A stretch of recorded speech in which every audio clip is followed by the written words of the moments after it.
Silver and Blue Huddle is back again, this time again off another victory week for the Dallas Cowboys, and I'm loving it. We got Dak Prescott, MVP Dak Prescott. I think we got two MVP candidates on the team right now, Dak Prescott, George Pickens. We also have a great defense. The Cowboys on a 2-game win streak. Next week is looking like another W. So, Eds, my question is to you, is the Cowboys back and on the way to the Super Bowl? Because it's looking like that to me. I mean, I don't know. I don't know if we want to say they back to that level, but I mean, it's always good to come on the Silver and Blue Huddle after a W for sure. Right. 100%. And I agree with that. Mike is out. He had to stay back. He'll be joining us next week. He's a big time manager now, so he got to pick up the slack of some of his employees. But he'll be back next week. But week 5, a victory against the New Jersey Jets or whatever, 37-22. The Cowboys are approaching that 40-point per game again in consecutive weeks. You got to love that. You got to love it when your offense puts up a lot of points, and you also got to love it when your defense actually had 5 sacks against another NFL team. I don't want to hear that it's just the Jets. 5 sacks is pretty hard to do in the National Football League, and the Cowboys got 5 of them. So our offense showed up, our defense showed up, and the Cowboys got a W. So let's talk about that. But overall, what is your first impressions of the game at so far?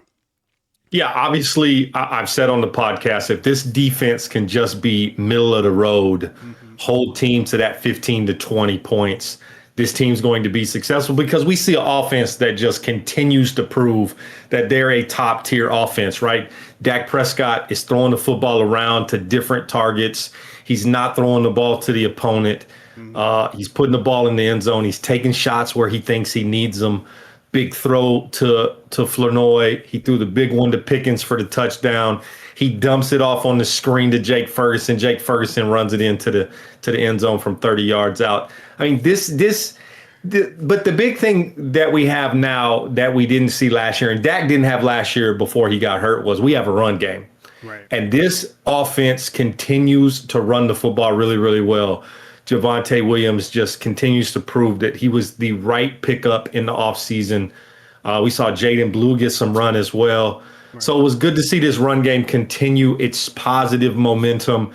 And it's even more important because the Dallas Cowboys were without 4 of their starting offensive linemen. So outside of Terrence Steele, so if you ask anybody, we think Terrence Steele is probably the last offensive lineman of the starters, right? He's the worst of the best. And so you played with offensive lineman number 6, 7, 8, and 9, and this offensive line didn't miss a beat. They kept Dak Prescott clean. Right. They opened holes for this run game, and the Cowboys offense dominates another decent to good defense. I mean, the Jets are not a bad defensive team, right, but the Cowboys put up 37 points. And, of course, when you get help from your defense with 5 sacks and forcing a fumble, right, on a good running back. Breece Hall is a top running back in the NFL, regardless what anybody thinks. He just plays for the Jets. If he was on another team, we'd be talking more about Hall. But right, overall, good game for the Cowboys. Continue that momentum as we head into Carolina. I agree. And you also speak about the injuries that we had on the offensive line. Like, I just keep going back to how the team was before the new head coach, Brian, got in there. And I think it may be like coaching kind of matters a little bit, and the culture change kind of matters a little bit as well, because we going in with 4 backups on the offensive line. And I think we've seen injuries on the O-line during the Mike McCarthy eras, and we kind of seen how the team performed, and they didn't perform so well. So it seems like with Brian coming in and the culture shift a little bit, it's nice to see that the Nets man up mentality really is helping out the Dallas Cowboys in this situation, because, like you said, we had an excellent run game. Javonte 16 for 135, Dak Prescott 18 for 29, 237, and 4 TDs behind a backup offensive line. Like, not just one, like 4 different backups actually starting on the offensive line, and Dak Prescott still performed. The run game still was good. The receivers out there catching the ball. So we went engaged with a backup offensive line. Like, that's pretty impressive. Like, that to me means a lot. And we're seeing different things throughout this season so far to where coaching has really mattered with the Dallas Cowboys. And they winning games that they probably would have lost in prior years. And to me, that just continues to impress me. So shout out to the coaching staff for getting this team prepared, because, you know, once you start backups and stuff like that, normally the NFL team will have issues, miss assignments, Yeah. penalties. You didn't see none of that with the Dallas Cowboys this year with 4 offensive backups this week against like you said, a very good defensive Jets team who have a defensive minded coach. So yeah, the Cowboys still was able to perform even with backups on the line. So shout out to the offensive line. That might be Yeah, my I think offensive MVP. The 4 yeah. backups.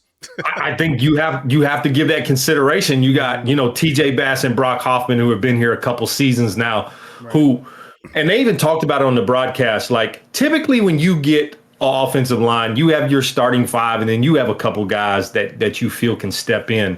Mm-hmm. But when you go to that offensive lineman 8, 9, 10 for the Dallas Cowboys, and those guys are stepping in and you're not missing a beat, you're not having to dumb down your offense and be conservative. The Cowboys are still dropping back. They're still rolling Dak Prescott out. It speaks volumes to not only this coaching staff, but to that leadership in that locker room of saying, hey, guys, I don't care if Cooper Beebe goes down. We're not going to miss a beat. The center is such an important position in the NFL because they are the ones in charge of all the protection at the line. You still see Dak Prescott changing the play, changing the protection 2 and 3 times in a play. They're going quick so he can make multiple adjustments. This speaks volumes for not only this offensive line, but now your quarterback trusts those front 5 no matter who is in there, and he's making adjustments, and he has full control of this team right now. Right. Schottenheimer talked about it after the game, how spoiled we are as Cowboy fans to have a guy like Dak Prescott, the leader that he is, playing the way that he's playing. And I even saw some national television shows talking about Dak Prescott is the leader in the locker room of the MVP. Josh Allen has a horrible game. They lose to the Patriots, right? We saw last night the Chiefs go down to the Jaguars. Patrick Mahomes does not play to the level we expect Patrick Mahomes to play. Lamar Jackson not having a great year. He's now hurt.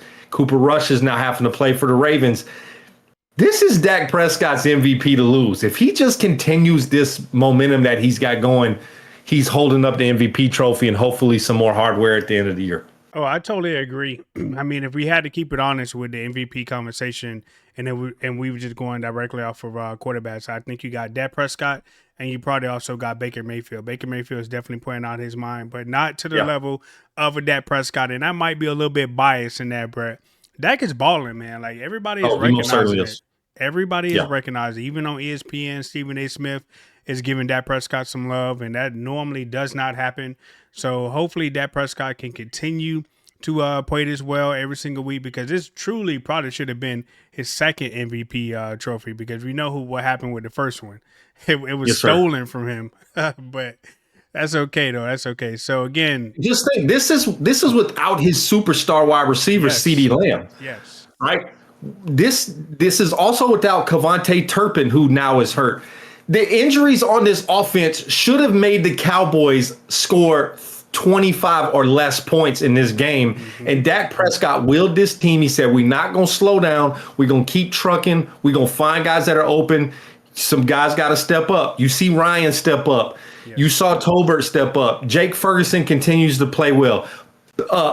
Listen, when you got a guy like George Pickens on the outside, and he can kind of take some of that weight away from CeeDee Lamb. And now that CeeDee Lamb is out, if CeeDee Lamb goes out last year, Brandon Cooks was not stepping up. Shout out to Brandon Cooks, was a great guy for the Dallas Cowboys, but he's not taking over a football game. George Pickens is taking over a football game when he needs to. We saw it last week. We see it this week. This is what we needed to see from this Dallas Cowboy football team, and now we're starting to get it. And when CD comes back, this team is just even more dangerous. You get those offensive linemen back. You got Jaden Blue that's now getting a chance to get some run. Javonte continues to play well. I just need this defense to take that next step. Yep. And talking about the defense, James Houston had a sack. Sam Williams had a sack. Ozzie had a sack. Kenny Clark had a sack. And Dante Fire had a sack as well. That is 5 sacks in one game for the Dallas Cowboys. From 5 different guys, too. That I don't think it's talked about enough that when this Cowboy team can get pressure, which means you play better man coverage on the back end. They played a little bit more man coverage. They still zone principles. Right. Sanborn's still struggling, but Kenneth Murray plays well. You see Donovan Wilson step up. He played well. Wanye Thomas had to play in the game. Trayvon Diggs, Deron Bland. We're starting to see some of these guys starting to play a little bit better, but I still feel like this defense has got to take two more steps forward before we really can be talking about the Dallas Cowboys being a threat going deep into the playoffs. I Right. need to see consistent play from these linebackers. Obviously, we need to see this defensive line continue to play at the level they played against the Jets. They got to do it versus the Carolina Panthers, and then I got to see them do it versus real competition like the Washington Commanders coming up in a couple weeks. Yep, I totally agree. So, I mean, obviously for me, I get offensive MVP to the four backup offensive linemen. They did good. Dak Prescott only had just one sack. He was able to throw the ball down the field. Javante was able to run through the holes and stuff like that, and Ryan was able to catch the ball. But it all really starts up front. There was no blown assignments. I don't think it really was that many penalties as well. So shout out to the four backups. 'Cause I think I texted you before the game happened, and I was like, "Where's our offensive line? Did they get sick or something on the plane? Did they have jet lag or something?" Like, what do you mean we going in the game with four different backups at offensive line? I was thinking, like, man, it's gonna be a long day for the Dallas Cowboys, and I got to sit and watch this. But it was the total opposite. They did their job. We talked about doing your job, and they did their job this past week. So for me, offensively, it's going to go to the offensive line, the four backups.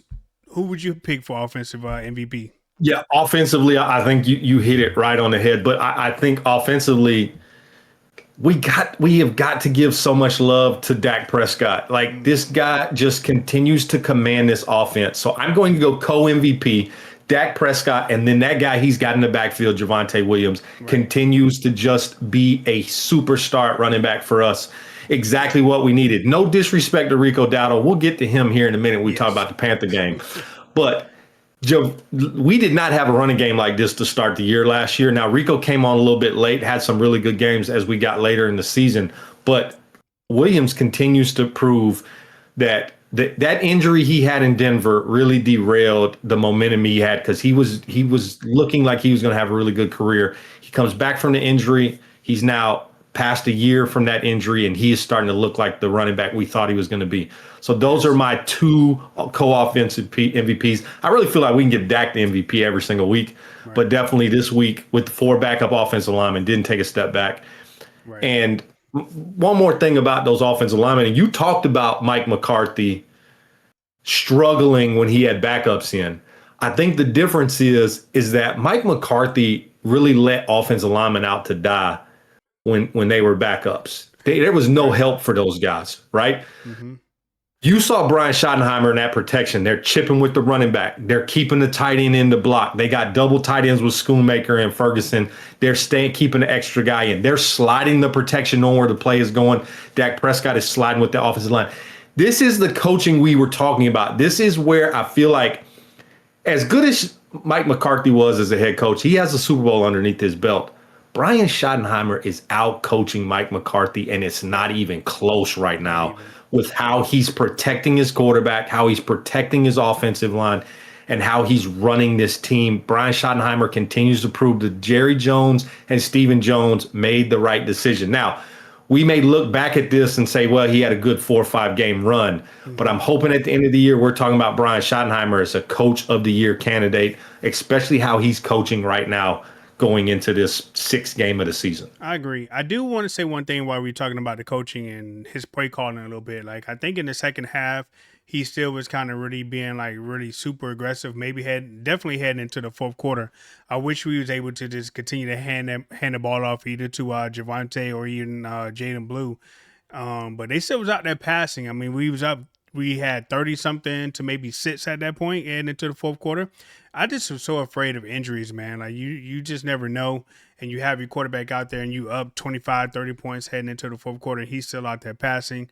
Like that could be a scary thing. But I do wish that in the second half when you probably up big, you ain't got to go super conservative, but maybe call a little bit more runs a little bit until the other team's offense prove that they could put points up on the board because they didn't really do that until the Cowboys totally backed off on them in Yeah. the end of the third, beginning of the fourth quarter. But let's make sure we protect our quarterback and not have him out there unnecessarily during those games. So yeah, I agree. But defense, who you got? I mean, I want to give it to the people that had the 5 sacks, but who would you go defense? Yeah, Defense I MVP. listen. I think you have to look at this front four, regardless who they're putting in there, right? Yeah. As Araku, you talked about James Houston, Kenny Clark, Odigizua, Dante Fowler. I mean, the list goes on and on. Sam Williams.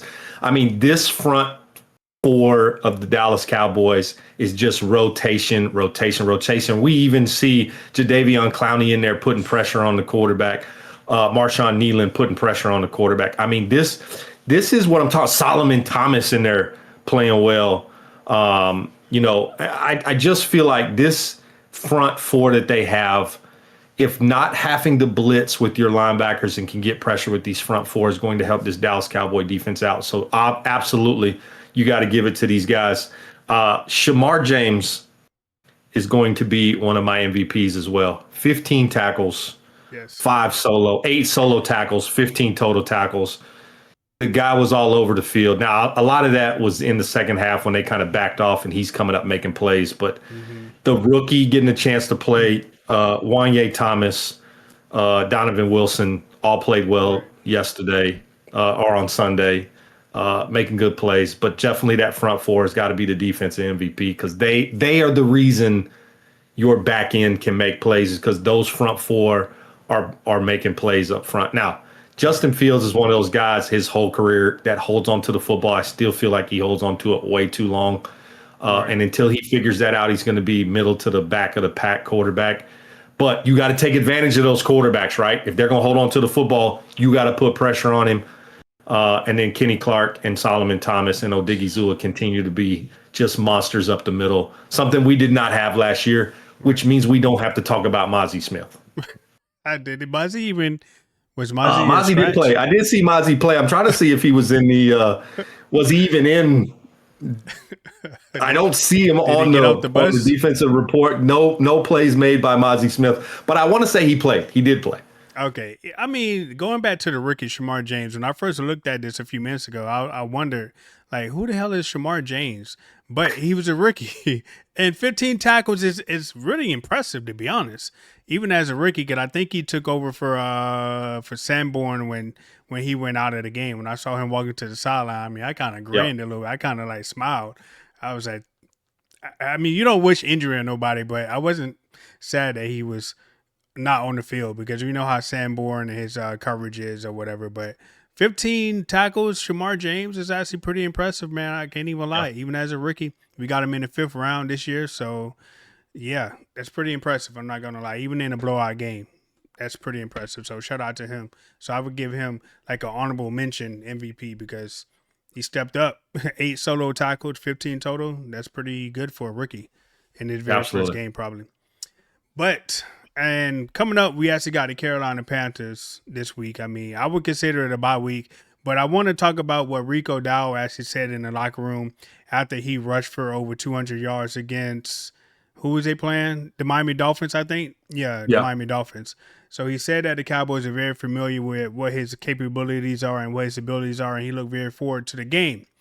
And my message to Rico Dowell is that we didn't have Kenny Clark when you was here. Like you didn't get the chance to practice against Kenny Clark, and he's our run stopper. So you guys are gonna get real acquainted this upcoming weekend, and I don't think you're gonna get any close to 205 rushing yards against the great Dallas Cowboys, America's team. So I would say that about him. I mean, the Panthers still actually have Bryce Young. I mean, he's okay. I mean, but I don't expect for him to light up our defense or nothing like that. But at the end of the day, I think our offensive firepower that we actually do have, if they come on A game or maybe even a B game, we should blow the Carolina Panthers out. But what are some keys for the Dallas Cowboys for you coming up against this Carolina Panthers team? Obviously, we can't overlook them, but I'm kind of overlooking them. But what are some of your keys that the Dallas Cowboys must execute in order to get a W coming out of Carolina? Yeah, I think the thing for me is this is copy and paste from the Jets, right? You contain a running quarterback that doesn't want to run. He wants to run to extend plays, but he will run if he needs to. And then you have to stop the running back. We talked about Brees Hall for the Jets, a really good running back, even though he had to fumble, is a really good running back. was one of the running backs. I was like, hey, Dallas, go and get Brees Hall from the Jets. He would be great in Dallas. You got to do the same thing with Rico Dowdle. Now, Rico has been the backup for the Carolina Panthers. We'll see if he plays as much as he played last week. I think Hubbard is their guy. Hubbard was questionable. They expect him to maybe be back this week. If he's not, Rico will play. But Rico's got a little chip on his shoulder because he wanted to be in Dallas. He didn't want to leave Dallas. He wanted to come back, but he wanted some money, and he rightfully so. He probably deserved more than what the Cowboys were offering him because he did have 1,000 yards last year for the Dallas Cowboys. He had a decent season going into like week 7, 8 on to the end of the year. He had a pretty good year. But I get Rico Dowdle saying, the Cowboys better watch out, all that stuff. I get it. He had 200 yards rushing versus the Dolphins. They come back and win that game. He's on a high. He gets to go back and see his former teammates. Or the Cowboys have to go to Carolina and he gets to see those guys in the building. I get it. But be careful what you wish for because the Dallas Cowboys actually have a run defense versus what we had last year. Now, is Rico Dowdle a good running back? Sure. Is Bryce Young a decent quarterback? Yeah, he's on that same Justin Fields kind of level. But the Cowboys got to get after the quarterback. They have to protect Dak Prescott. They got to get our run game going. This has got to be another statement game. You make a statement versus the Jets. Did the Jets put up 22? Yes, but 2 of those are in garbage time. They're getting absolutely demolished in the first 3 quarters. It's not even close. They got to do the same thing to the Panthers because this Panther team don't quit. They blanked the Falcons this year. They beat them 30-0. They've been in pretty much every game this year. They come back and beat the Dolphins in a game that they have no business winning. They tighten up on defense, and then they have just an outstanding game by Rico Dowdle, and they come back and beat the Miami Dolphins, who are in a tailspin, especially after losing Tyreek Hill. This is a game like you talked about. You cannot overlook this Panther team, right? Mm-hmm. You got to go in here, make a statement because you got the Commanders coming up in 2 weeks. This should be an easy win for the Cowboys. I'm going to say the same thing. This is another 40-point game for this Dallas Cowboy offense, especially if CeeDee Lamb comes back. Now, if I'm the Cowboys, I'm holding CeeDee Lamb out one more week. There's no reason to rush him back. Just you and Turpin sit out. We got this. We're going to go put a beat down on these Panthers real quick. Y'all be ready to come back and play versus the Commanders. This is another 37-14 game here for the Cowboys. I agree. Is CD actually eligible to come back this week? Yes. Yeah, they did not put CeeDee Lamb on IR. Okay. So he could come back this week. He's questionable right now. They're going to reevaluate him this week in practice. Hopefully he can come back. Same thing with Turpin. Yeah, no, we don't need him. Please sit out. We do not need him. This week. Marshawn we should Nealon, not leave him. They expect Marshawn Nealon to be back this week. They expect Miles Sanders to be available this week, and Tyler Booker as well has a chance to play this week. Tyler Smith also has a chance to play this week. Cooper Beebe is still not eligible to come back, and I don't think Tyler Guyton will be back this week, although there is an outside chance Tyler Guyton could play as well. But if you're the Cowboys, there's no reason to rush into these guys back, seeing how well your team played. The Carolina Panthers defense is not as good, I think, as the Jets. So I think this is another game you just err on the side of caution with some of your guys. And I mean, if they can play, fine, right? But there's no reason to rush some of these guys back. I agree. I think we're definitely with the Commanders after the Panthers anyway. So talking about Rico and talking about Javonte Williams, I don't think we obviously seen a lot of Rico Dowdle, right? But I don't think I've seen the impact from Rico that Javonte's actually having on this team in the first 4 weeks. Like, we know Rico ran for a few 100-yard games, but it took him a while to get there a little bit in some of those games. Javonte, like, the man is just a monster. He's just a beast. He's just running through people down every single run. I mean, we saw flashes of that for Rico, but we didn't see it at the extreme that we seen it with Javonte. Like, I'm thinking Javonte could break a run every time he gets the ball. Like, he really can. And I didn't see that with Rico. Like, am I just tripping or is there something different? Like, obviously, Javonte plays for the Cowboys, so we're going to give him the benefit of the doubt, right? But I think him and Rico have really the same running style, right? They are bruising running backs who are never really down with that first contact. The difference for me is kind of like what you talked about. Javonte has been consistent from the first game, right? It took Rico a while to get going, and he wasn't really consistent throughout the whole year.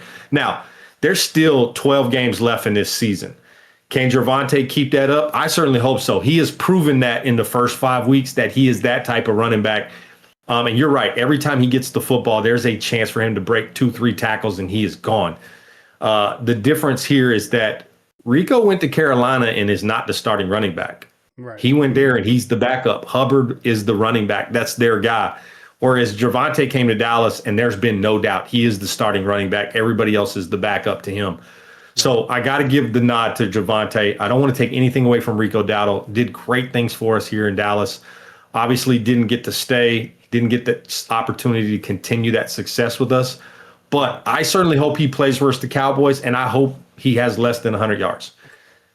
He's a Carolina Panther. He's the enemy. Great what he did for Dallas, but now time to put your foot on his neck and remind him he doesn't play for us anymore. And all that talking is just bulletin board material for this defense running his mouth. Now, I'm sure he said it out of, he's out of all the respect for the Dallas Cowboys. He's just hyped up. He had a great game. He had a chance to break the rushing record. Then he got hurt late in that game. He kind of was on the sideline with some cramps.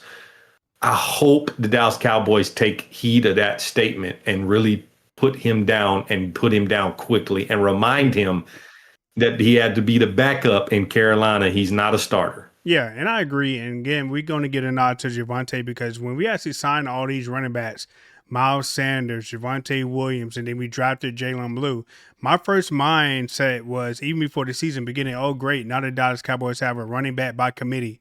And it is everything but that. It is Javonte's job. The man is an every down back.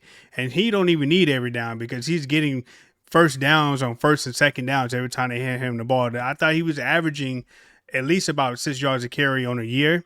Last game against the Jets, he went 8 yards a carry. I mean, oh my God. Like, we haven't seen those numbers from a running back in a long time. Maybe Zeke, maybe DeMarco Murray type. And if our defense can just help us out just a little bit, like get healthy, make a play. You text me when the Cowboys actually stopped somebody on third and got a punt. Like, we need more teams to punt the ball. Like, we need more 3-and-outs and more getting off the field on third down because we cannot allow them to extend the drive. So I didn't see the fake Troy Polamalu out there making tackles. I don't know, did he play or not? What's his name? Leofau is the reason we got the fumble. He's the one that punched the ball out. Listen. The fake Troy Polamalu is actually really, really decent, right? He is a good linebacker. Okay. He's just young, right? He's young. It's only I think it's his second year in the league. This guy can play football, and he's going to make some noise for the Cowboys. Now, if he can just get his head right and stop having personal fouls and trying to be over aggressive, so that way Rich can be happy that he's on the Cowboys. But yes, he is the reason we got the ball back. Listen, go back and watch the fumble for Breece Hall. He punched that ball out beautifully, coming from behind, punched right on top of the football, Breece knocked had it two out. Fumbles. Who was the other one that caused it? Because I know I see the replay. Yeah, but the second one, he got it right. Yeah, he got it back, though. Okay. I mean, I do love the Cowboys actually playing for a strip. Like, again, that's something that we was kind of missing a little bit. I mean, we see it here and there a little bit, but it seems like the Cowboys are flying to the ball this year. Like, and I love it.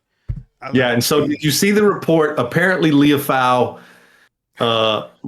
during the week, anybody that has a football at the Dallas Cowboy facility, he's punching the ball, trying to make anybody fumble the football. Okay. And I'm not talking about on the field. I'm talking about in the locker room, in the meeting rooms, walking up and down the hallway. He said, listen, the assistants to the coaches will have footballs and I'm punching the ball out. Interns, if you got a football walking around a facility, I'm working on punching the ball out. That's just what I do. Listen, I love that type of energy, right? All right, I'll back off of him. I mean, I do think the Detroit Polamalu coming is probably a great compliment to him. Absolutely. If you could be a fake anything, be a fake Troy Polamalu, a fake Ed Reed, a fake Rod Woodson, a fake Deion Sanders. Be one of those type of guys. If you're going to emulate somebody, be one of those guys, right? Don't be a fake Taco Charlton or a fake Mozzie Smith. Be the fake Troy Polamalu or be the best one you could be. And that's great. I only call him that because, like I said, because this bonehead penalty against the Packers that actually cost the Cowboys. But other than that, he was smacking Golden. I like that. I just didn't like the penalty that he had. And you telling me that he had a fumble during the Jets. Keep it up, fake Troy Polamalu.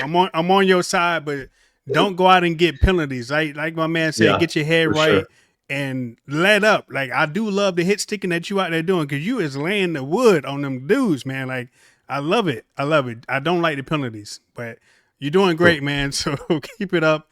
I'll back off a little bit, but don't make no bonehead penalties, bro. Like, yeah, just you all right in my book. The fake Troy Polamo definitely is a compliment. It is definitely a compliment. I mean, the long hair and then you jumping everywhere, like you're a beast, my guy. You really a beast. But I'm just saying. But overall, the Cowboys on a 2-game winning streak. They got an MVP candidate in Dak Prescott. We got a run game in Javonte Williams. We are putting up 40 points without CD Lamb, our number one wide receiver, and Jerry Jones is flipping the birds to fans. I think the Cowboys are back and on the way to the Super Bowl. He got fined $250,000 for that. Which is nothing So, to him. which yeah, it's like that's like $1.25 out of his pocket. He ain't worried about that. They did say that he's going to fight the fine, but Fight it. He clearly was he's going doing to it. appeal it.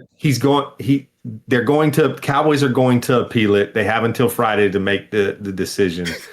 Uh, listen, you got to love your owner, like giving the bird to opposing fans. Like, y'all got something to say? Yeah, I don't care. Take this and go home, right? You taking this whooping on the field and the multi-billionaire in the press box giving you the middle finger.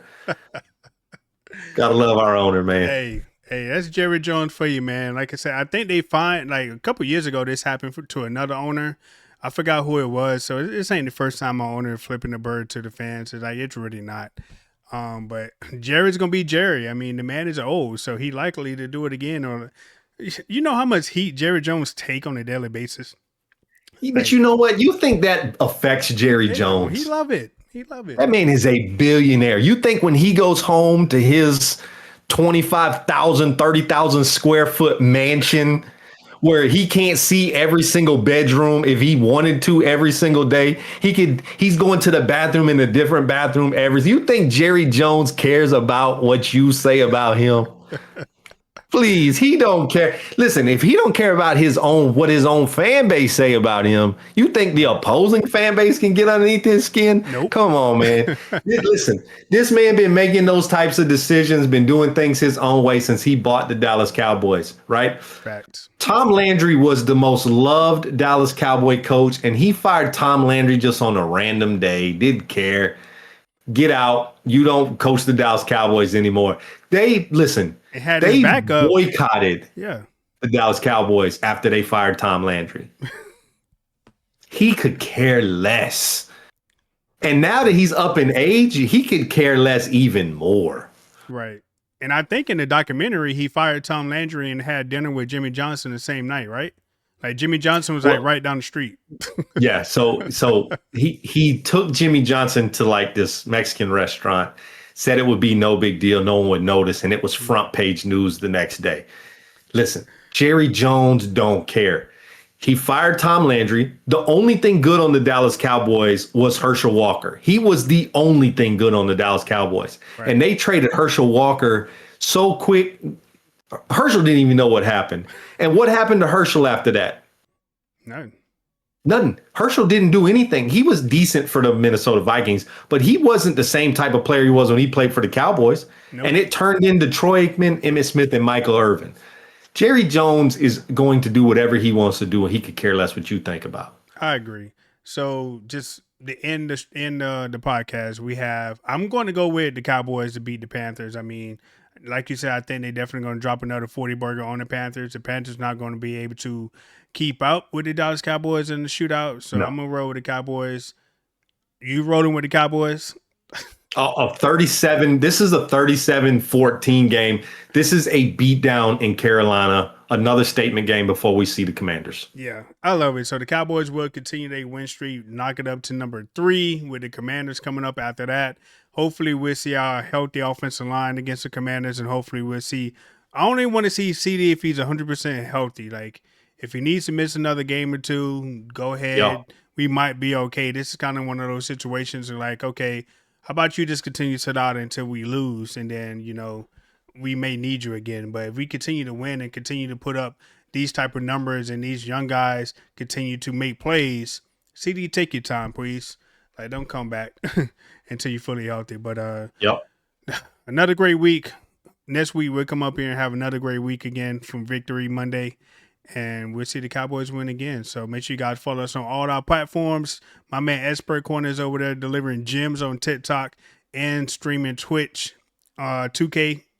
So make sure you guys go give him a follow as well. Follow me on all my social media. Turn on the bell icon so you know when we drop another video. And we will catch you guys next week on the Silver and Blue Huddle after the Cowboys beat the Panthers.